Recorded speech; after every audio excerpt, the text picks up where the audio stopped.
يا أيها الذين آمنوا إذا نودي للصلاة من يوم الجمعة فاسعوا إلى ذكر الله وذروا البيع ذلكم خير لكم إن كنتم تعلمون.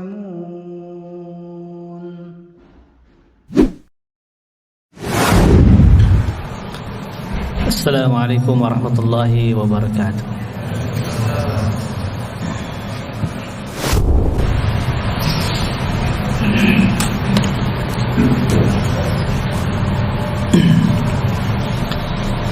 Innal hamdalillah nahmaduhu wa nasta'inuhu wa nastaghfiruh wa na'udzu billahi min shururi anfusina wa min sayyiati a'malina.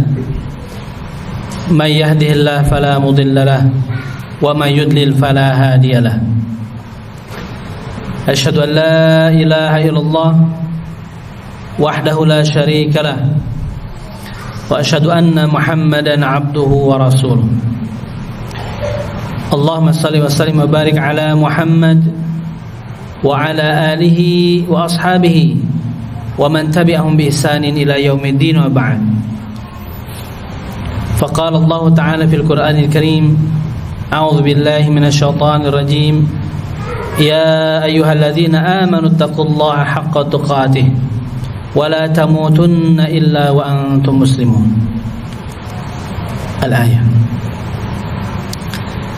Hadirin jamaah ahli Jumat yang dimuliakan Allah Subhanahu wa taala, alhamdulillah kita bersyukur kepada Allah Subhanahu wa taala bahwa hanya dengan taufiknya lah kita senantiasa mampu dalam ketaatan. Hanya dengan taufiknya lah kita mampu senantiasa berusaha untuk beribadah kepada Allah Subhanahu wa taala. Dan tentu saja hanya dengan taufiknya lah kita juga mampu berusaha untuk menjauhi segala larangan-larangannya insyaallah. Hadirin jamaah yang dimuliakan Allah Subhanahu wa taala, sebagaimana yang kita pahami dan maklum bersama, ketika kita merujuk Al-Qur'an, kita temukan banyak janji-janji Allah Subhanahu wa taala. Yang tentu saja ketika Allah berjanji itu tidak sama dengan janjinya manusia. Manusia ketika berjanji barangkali dia bisa ingkar,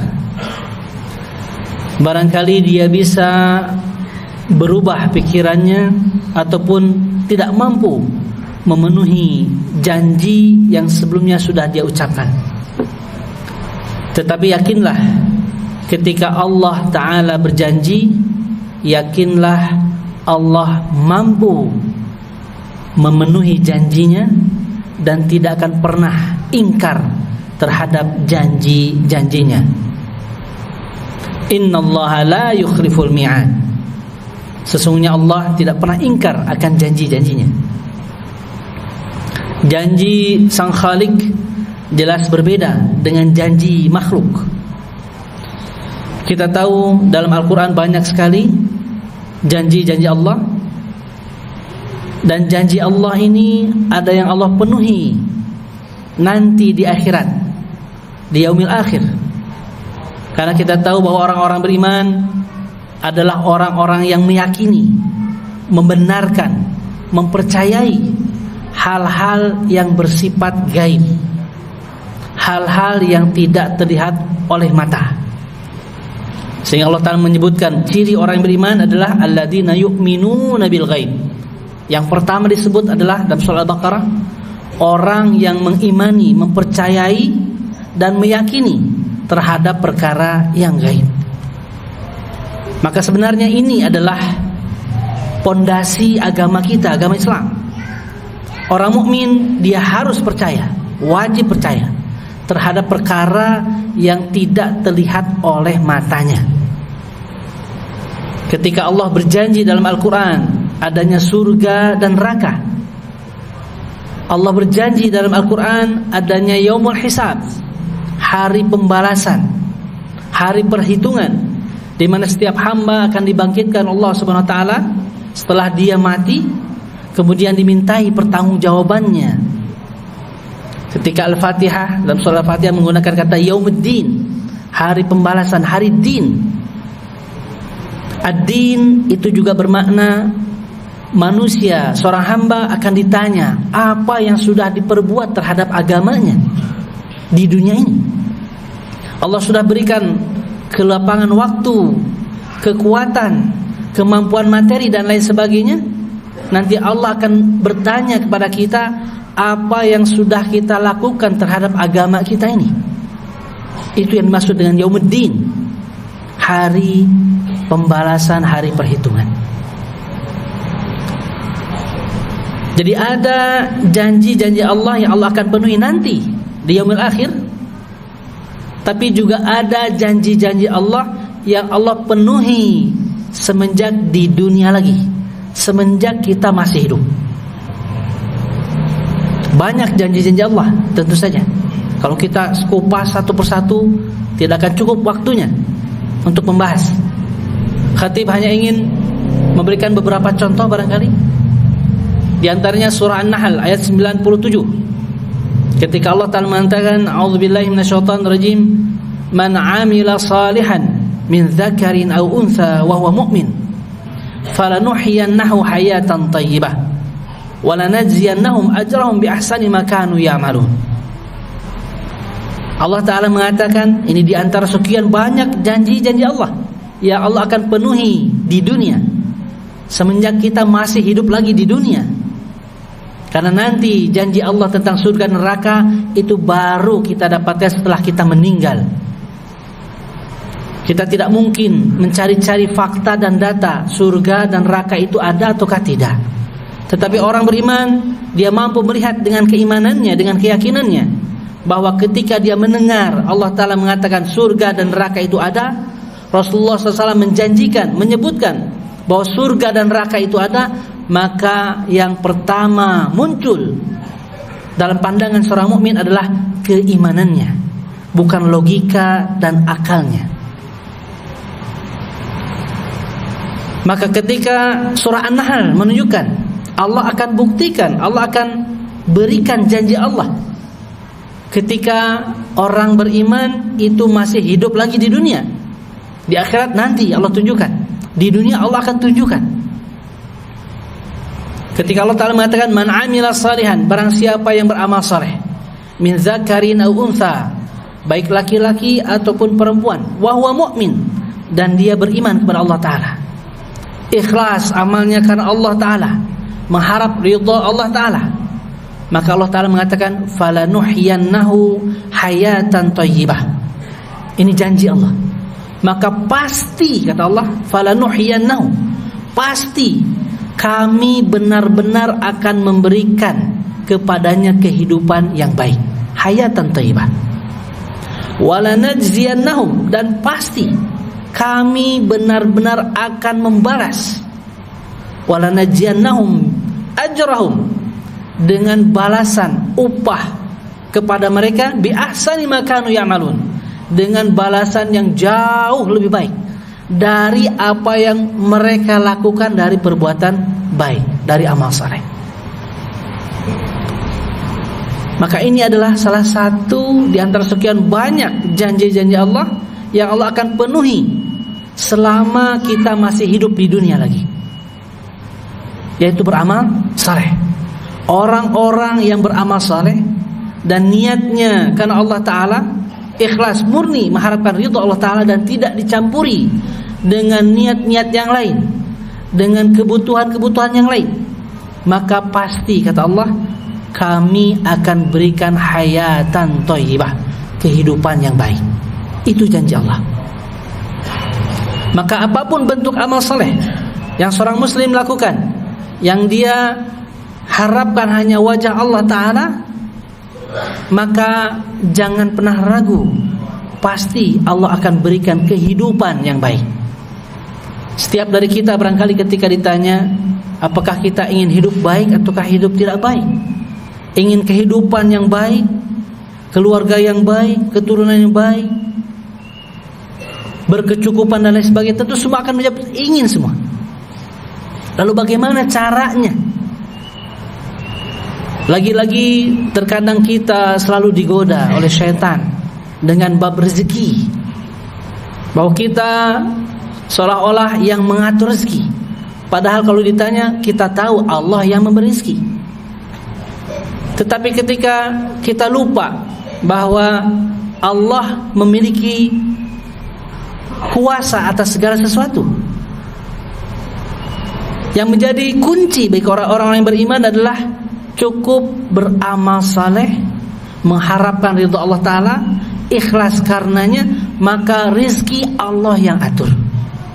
Jangan takut bahwa rizki kita tidak pernah tertukar. Kita tidak bisa membandingkan rizki kita dengan rizki orang lain, karena terkadang kita disibutkan dengan hal-hal yang urusannya duniawi untuk mengejar kebutuhan kehidupan hidup kita. Padahal Allah Ta'ala mengatakan, siapa yang beramal soleh karena Allah Ta'ala wa mu'min, maka pasti kami berikan kehidupan yang baik. Bukankah kita hidup di dunia juga, di dunia ini juga Allah yang beri? Hari ini keluarga kita, istri kita, suami kita, anak kita, semua Allah yang beri. Bahkan penghasilan kita, jabatan kita, kedudukan kita, semua Allah yang beri. Harta kita, hakikatnya semua Allah yang beri. Maka kunci bagi orang-orang yang beriman adalah mau tidak mereka beramal saleh, mengharap ridha Allah Ta'ala, penuh dengan keikhlasan, tidak dicampuri dengan niat-niat yang lain, maka yakinlah Allah akan berikan kehidupan yang kita inginkan, kehidupan hayatan thayyibah, kehidupan yang baik. Maka inilah janji Allah yang Allah akan berikan selagi kita hidup. Barakallahu li wa lakum.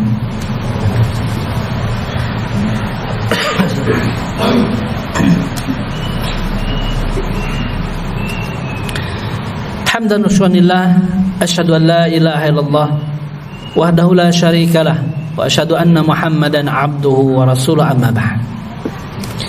Hadirin jamaah yang dimuliakan Allah Subhanahu wa taala, adalah merupakan satu renungan bagi khatib sendiri juga jamaah yang ada di sini.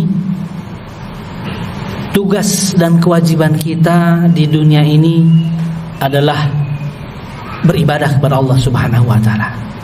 Wa ma khalaqtul jinna wal insa illa liya'budun. Tidaklah aku ciptakan jin dan manusia illa liya'budun, kecuali agar mereka mau beribadah, mau menyembah kepadaku. Maka inilah tujuan kita sebetulnya. Ketika Allah ciptakan kita, Allah lahirkan kita ke dunia ini, kita tidak pernah meminta untuk hidup di dunia ini, terlahir di dunia ini. Kita tidak pernah meminta. Saya yakin semua tidak ada yang pernah meminta untuk hidup di dunia ini kepada Allah. Tapi Allah pilih kita untuk bisa hidup di dunia ini. Allah beri kita kehidupan. Ini adalah merupakan satu karunia terbesar, bahwa kita yang asalnya tidak ada apa-apanya, dari ketiadaan, kemudian Allah ciptakan kita, Allah lahirkan ke dunia dengan wasilah ibu bapak kita, menjadi, dan kita mendapatkan peluang, potensi untuk menjadi hamba-hamba Allah yang dimuliakan Allah Subhanahu wa taala. Dari asalnya kita tidak ada apa-apa, kita dari ketiadaan, Allah jadikan kita, Allah wujudkan kita, dan kita berpotensi, berpeluang untuk menjadi hamba-hamba yang dimuliakan oleh Allah Subhanahu wa taala. Maka ini adalah satu karunia terbesar. Tidak ada yang kebetulan. Kita adalah orang-orang yang dipilih oleh Allah Subhanahu wa taala. Kita tahu bagaimana sperma yang keluar dari seorang suami itu bisa jutaan bahkan miliaran, tetapi hanya satu saja yang bisa membuahi, dan itu lahirlah kita. Artinya tidak ada yang kebetulan. Allah takdirkan kita lahir ke dunia ini. Maka untuk menjadi hamba-hamba Allah yang dimuliakan, mari kita sama-sama untuk meningkatkan bahwa ingat tujuan kita di dunia ini adalah beribadah kepada Allah Subhanahu wa taala. Kita akan ditanya oleh Allah Subhanahu wa taala apa yang sudah kita lakukan terhadap agama kita. Apa yang sudah kita lakukan terhadap Al-Qur'an yang kita yakini bahwa ini adalah kitabullah, kalamullah. Apa yang sudah kita lakukan terhadap sunnah-sunnah Nabi yang kita yakini bahwa Nabi Muhammad SAW adalah Rasul kita, Nabi kita yang terakhir, panutan kita. Semua kita akan ditanya atas apa karunia kenikmatan yang sudah Allah berikan. Terakhir barangkali saya ingin memberikan sebuah contoh. Ada seorang alim, seorang soleh yang selalu menangis ketika dihidangkan sebuah makanan, seporsi makanan. Ketika diberi makanan, selalu seorang alim ini, seorang soleh ini menangis. Lalu ditanya, wahai Tuhan, kenapa Tuhan menangis ketika kami memberi makanan? Orang lain mengatakan, Tuhan selalu menangis ketika hendak makan atau minum, Tuhan selalu menangis. Kenapa demikian? Maka seorang alim dan seorang soleh ini menjawab, Allah tidak membutuhkan saya, tapi Allah masih memberi makan saya. Allah tidak butuh sholat saya, tapi Allah masih memberi rezeki saya. Allah tidak butuh puasa saya, Allah tidak butuh haji saya, umrah saya, sedekah saya, tapi Allah masih mengkaruniai, memberi rizki saya sampai hari ini. Bukankah ini merupakan suatu karunia terbesar, kasih sayang Allah yang Allah tunjukkan terhadap hamba-hambanya? Bukankah ini bukti bahwa Allah mencintai kita, merawat kita, menjaga kita? Tidakkah kita mau membalas cinta Allah? Tidakkah kita mau bersyukur kepada Allah atas semua karunia yang Allah berikan kepada kita? Mudah-mudahan ini menjadi renungan bagi kita semua, bahwa tugas kita adalah mengabdi, menghambakan diri, beribadah kepada Allah Subhanahu wa taala di dunia ini. Kita isi hari-hari kita dengan beribadah kepada Allah. Niatkan bahwa ibadah ini ikhlas karena Allah Ta'ala. Rabbana la tuzigh qulubana ba'da idh hadaitana wa hab lana min ladunka rahmah innaka antal wahhab. Rabbana la tu'akhidna in nasina wa akhtana. Rabbana wa la tahmil 'alaina isran kama hamaltahu 'ala alladziina min qablina. Rabbana wa la tuhammilna ma la taqata lana bih. Wa'fu 'anna waghfir lana warhamna. Anta maulana fansurna 'alal qaumil kafirin. Rabbana atina fid dunya hasanah wa fil akhirati hasanah wa qina adzaban nar. Aqulu qouli hadza wa astaghfirullah li wa lakum. Wassalamu alaikum warahmatullahi wabarakatuh.